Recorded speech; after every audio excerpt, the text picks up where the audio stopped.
আঞ্চলিক স্থিতিশীলতার ঝুঁকি, লেবানন, সিরিয়া, গাজা, ইয়েমেনে সামরিক অভিযান অব্যাহত রাখার ঘোষণা ইসরায়েলের প্রতিরক্ষা মন্ত্রীর।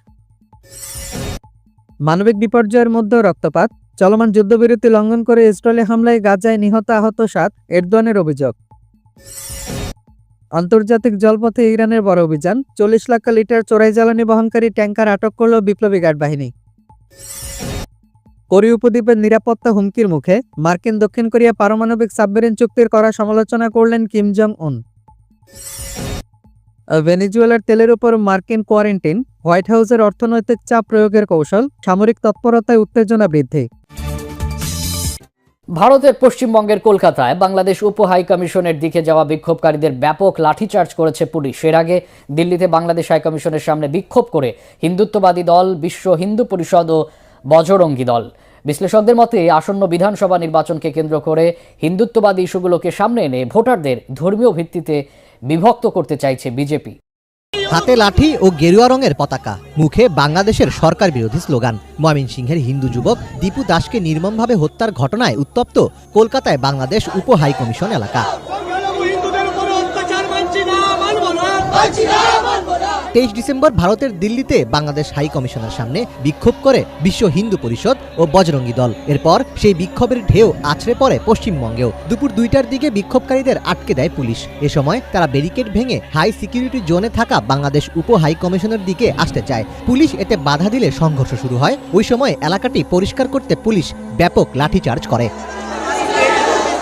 এ সময় বেশ কয়েকজন আহত হন। এরপর কয়েকজনকে আটক করে পুলিশ ভ্যানে তোলা হয়। এমন ঘোলাটে পরিস্থিতির মধ্যে সেখানে আসেন প্রধানমন্ত্রী নরেন্দ্র মোদীর দল বিজেপির নেতারা। তারা হিন্দুত্ববাদী দলগুলোকে সমর্থন দেওয়ার ঘোষণা দেন। दीपू दास से जिंदा जलाया पूरा विश्व का हिंदू समाज, ये जो हुआ है ये छोड़ने वाला नहीं है। বাংলাদেশ ইস্যুতে ভারতের এই উত্তেজনার পেছনে রাজনৈতিক সমীকরণ বেশ জটিল। গভীর আবেগের আড়ালে রয়েছে সুদূরপ্রসারী রাজনৈতিক কৌশল। পশ্চিমবঙ্গে বিজেপি এবং তৃণমূল কংগ্রেসের মধ্যে রাজনৈতিক লড়াই দীর্ঘদিনের। চলমান এই পরিস্থিতিকে কেন্দ্র করে সুবিধা নিতে চাইছে বিজেপি।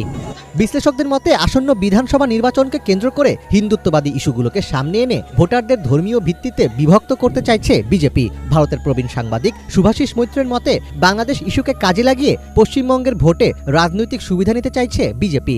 ডিডব্লিউকে দেওয়া এক সাক্ষাৎকারে শুভাশিস বলেন, এটা ঠিক যে পরিস্থিতি খারাপের দিকে যাচ্ছে, তবে বাংলাদেশে একটা প্রগতিশীল শক্তি আছে, তারাও মাথা তুলছে এবং কট্টরবাদের বিরোধিতা করছে। ভারতের সীমান্ত ঘেঁষা জেলাগুলোতে বাংলাদেশ থেকে আসা মানুষের সংখ্যা বেশি, ফলে সেখানে এই ধরনের প্রতিবাদ বিজেপির ভিত্তি শক্ত করতে সাহায্য করে। হিন্দুত্ববাদী দলগুলোর এই তৎপরতা একদিকে যেমন ধর্মীয় সংহতির বহিঃপ্রকাশ, অন্যদিকে বিজেপির জন্য মেরুকরণের রাজনীতির মাধ্যমে ক্ষমতা দখলের একটি কৌশল। এমন কর্মকাণ্ডের ফলে ভারতের অভ্যন্তর সাম্প্রদায়িক সম্প্রীতি নষ্ট হওয়ার ঝুঁকি তৈরি হচ্ছে বলে মনে করছেন অনেকে। পারমাণবিক সাবমেরিন চুক্তি ঘিরে উত্তেজনা, যুক্তরাষ্ট্র দক্ষিণ কোরিয়াকে গড়া হুঁশিয়ারি কিম জং উনের। যুক্তরাষ্ট্র দক্ষিণ কোরিয়ার মধ্যে হওয়া নতুন পারমাণবিক সাবমেরিন চুক্তির তীব্র সমালোচনা করেছেন উত্তর কোরিয়ার নেতা কিম জং উন। দেশটির রাষ্ট্রীয় গণমাধ্যমের বরাতে জানা গেছে, নিজের দেশে পারমাণবিক সাবমেরিন নির্মাণ কার্যক্রম পরিদর্শনের সময় তিনি চুক্তিকে কোরীয় উপদ্বীপের স্থিতিশীলতার জন্য সরাসরি হুমকি হিসেবে উল্লেখ করেন। বৃহস্পতিবার 25 ডিসেম্বর এই তথ্য জানিয়েছে কাতার ভিত্তিক সংবাদ মাধ্যম আল জাজিরা। উত্তর কোরিয়ার রাষ্ট্রীয় সংবাদ সংস্থা কেসিএনএ জানায়, কিম জং আরও বলেছেন, সিউল ও ওয়াশিংটনের মধ্যকার এই চুক্তি একটি আক্রমণাত্মক পদক্ষেপ, যা পিয়ংইয়ং এর নিরাপত্তা সামুদ্রিক সার্বভৌমত্বকে মারাত্মকভাবে লঙ্ঘন করছে। তার ভাষায়, এটি এমন একটি নিরাপত্তা হুমকি যার জবাব অবশ্যই দিতে হবে। তিনি আরো বলেন, বর্তমান পরিস্থিতিতে উত্তর কোরিয়ার নৌবাহিনীর আধুনিকীকরণ এবং পারমাণবিক অস্ত্র সক্ষমতার আমূল উন্নয়ন আরো দ্রুত এগিয়ে নেওয়া জরুরি হয়ে পড়েছে।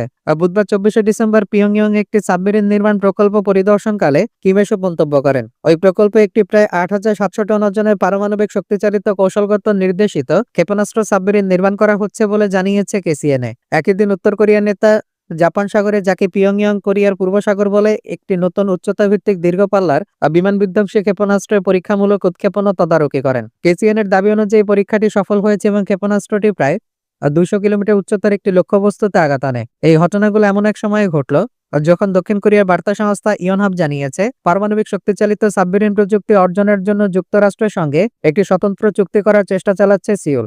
যদিও মার্কিন আইন অনুযায়ী সামরিক কাজে পারমাণবিক উপাদান হস্তান্তর নিষিদ্ধ, তবু দক্ষিণ কোরিয়ার জাতীয় নিরাপত্তা উপদেষ্টা উই সাং লাক বলেছেন, আর এই বিষয়ে মার্কিন প্রেসিডেন্ট ডোনাল্ড ট্রাম্পের কাছ থেকে বিশেষ ছাড় পেতে পারেন। মার্কিন পররাষ্ট্রমন্ত্রী মার্কো রুবিও এবং জ্বালানি মন্ত্রী ক্রিস টাইটের সঙ্গে বৈঠকের পর তিনি গণমাধ্যমকে এই কথা জানান। উই চাং-লাক আরও বলেন, অস্ট্রেলিয়া এর আগে যুক্তরাষ্ট্রের সঙ্গে একই ধরনের পারমাণবিক সাবমেরিন চুক্তি করেছিল।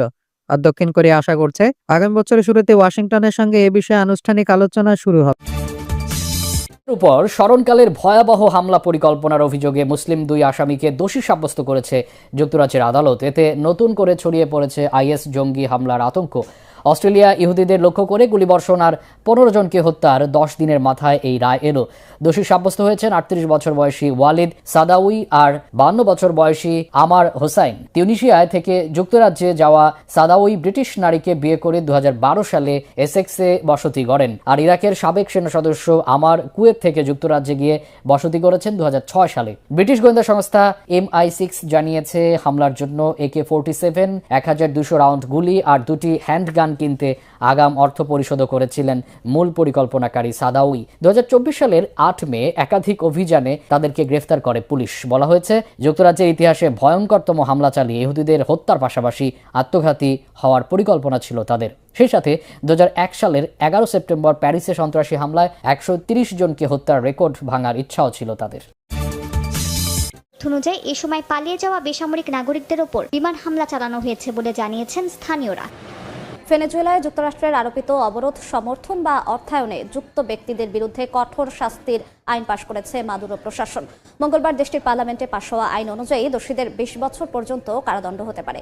ভেনেজুয়েলার বিরুদ্ধে যুক্তরাষ্ট্রের পদক্ষেপের নিন্দা জানিয়েছে রাশিয়া ও চীন। ওয়াশিংটনকে ইতিহাসের সবচেয়ে বড় চাঁদাবাজ হিসেবে অভিহিত করেছে বেইজিং, মস্কো। এর মধ্যেই কারাকাসের বিরুদ্ধে কঠোর নিষেধাজ্ঞা দেওয়ার কথা জাতিসংঘকে জানিয়েছে ট্রাম্প প্রশাসন। চলতি মাসে ভেনেজুয়েলা উপকূলে মাদক অভিযানের নামে একের পর এক তেলবাহী ট্যাঙ্কার জব্দ করেছে মার্কিন নৌবাহিনী। এমনকি দেশটিতে স্থল অভিযানের হুমকিও দিচ্ছেন মার্কিন প্রেসিডেন্ট ডোনাল্ড ট্রাম্প। এবার যুক্তরাষ্ট্রের আরোপিত অবরোধকে সমর্থন বা অর্থায়নে যুক্ত ব্যক্তিদের বিরুদ্ধে কঠোর শাস্তির আইন পাশ করেছে মাদুরো প্রশাসন। মঙ্গলবার দেশটির পার্লামেন্টে পাশ হওয়া এই আইন অনুযায়ী কোনো ব্যক্তির সম্পৃক্ততা পেলে 20 বছর পর্যন্ত কারাদণ্ড হতে পারে। আইনটি ভেনেজুয়েলার জাতীয় অর্থনীতি রক্ষার পাশাপাশি জনগণের জীবনযাত্রার মান উন্নয়নে ভূমিকা রাখবে বলে উল্লেখ করেন আইন প্রণেতারা। এর মধ্যেই জাতিসংঘকে মাদুরো প্রশাসনের ওপর কঠোর নিষেধাজ্ঞা আরোপের কথা জানিয়েছে যুক্তরাষ্ট্র। এর আগে ভেনেজুয়েলা উপকূলে জব্দকৃত তেল যুক্তরাষ্ট্রে রাখা হবে বা বিক্রি করা হবে বলে জানান ট্রাম্প। ট্রাম্প প্রশাসনের এসব কর্মকাণ্ডের তীব্র নিন্দা জানিয়েছেন জাতিসংঘে নিযুক্ত ভেনেজুয়েলার স্থায়ী প্রতিনিধি। বলেন, ডোনাল্ড ট্রাম্প ভেনেজুয়েলার ভূখণ্ড নিয়ন্ত্রণে নিতে চায়। জাতিসংঘের নিরাপত্তা পরিষদে কারাকাসের ওপর ওয়াশিংটনের সামরিক ও অর্থনৈতিক চাপ প্রয়োগের নিন্দা জানিয়েছে বেইজিং, মস্কো। যুক্তরাষ্ট্রকে ইতিহাসের সবচেয়ে বড় চাঁদাবাজ উল্লেখ করে এ ধরনের কর্মকাণ্ড কাপুরুষিত ও ভীতি প্রদর্শনের বলে মন্তব্য করে রাশিয়া ও চীন। এদিকে জাতিসংঘের নিরাপত্তা পরিষদ স্বাধীনভাবে নৌ চলাচল ও ব্যবসা বাণিজ্য পরিচালনায় ভেনেজুয়েলাকে যথেষ্ট সহযোগিতা করছে বলে জানিয়েছেন নিকোলাস মাদুরো। জাতিসংঘ নিরাপত্তা পরিষদ ভেনেজুয়েলার মুক্ত নৌ চলাচল ও মুক্ত বাণিজ্যের অধিকারের পক্ষে ব্যাপক সমর্থন দিচ্ছে। ভেনেজুয়েলার বিরুদ্ধে তেল রপ্তানির আয় থেকে মাদক সন্ত্রাস, মানব পাচার, হত্যাকাণ্ড ও অপহরণের মতো কর্মকাণ্ডের অভিযোগ তুলে কয়েক মাস ধরেই হুমকি ধামকি দিচ্ছেন মার্কিন প্রেসিডেন্ট ডোনাল্ড ট্রাম্প, যদিও সব অভিযোগ অস্বীকার করেছে কারাকাস। স্থানীয় সময় মঙ্গলবার বিকেলে যুক্তরাষ্ট্রের পেনসিলভেনিয়ার Bristol health and rehab center নামে এক নার্সিং হোমে ভয়াবহ বিস্ফোরণ ঘটে। বিস্ফোরণের সময় একটি ইউটিলিটি ক্রু সেখানে গ্যাস লিকের খোঁজ করছিল। পেনসিলভেনিয়ার গভর্নর জশ শ্যাপিরো জানান, গ্যাস লিক থেকে বিস্ফোরণ ঘটেছে বলে প্রাথমিকভাবে ধারণা করা হচ্ছে। বিস্ফোরণের পর কালো ধোঁয়ার কুণ্ডলী আকাশে উঠতে দেখা যায়। আশপাশের এলাকা থেকে ফায়ার ট্রাক ও অ্যাম্বুলেন্স ছুটে আসে। দমকল বাহিনীর প্রধান জানান, সিঁড়িঘর ও লিফট শ্যাফটে আটকে পড়াদের উদ্ধার করা হয়েছে। জানালা ও দরজা ভেঙে মানুষকে বের করা হয়। ধসে পড়া অংশ থেকে জীবিত উদ্ধার করা হয় 2 জনকে। সম্ভাব্য আটকে পড়াদের খুঁজতে খনন, সার্চ ডগ, ভারী যন্ত্রপাতি সহ নানা প্রযুক্তি ব্যবহার করা হচ্ছে। এখনও নিখোঁজ রয়েছেন বেশ কয়েকজন। ঘটনার পূর্ণ তদন্ত চলছে এবং দায়ীদের বিরুদ্ধে প্রয়োজনীয় ব্যবস্থা নেওয়ার কথা জানিয়েছে কর্তৃপক্ষ।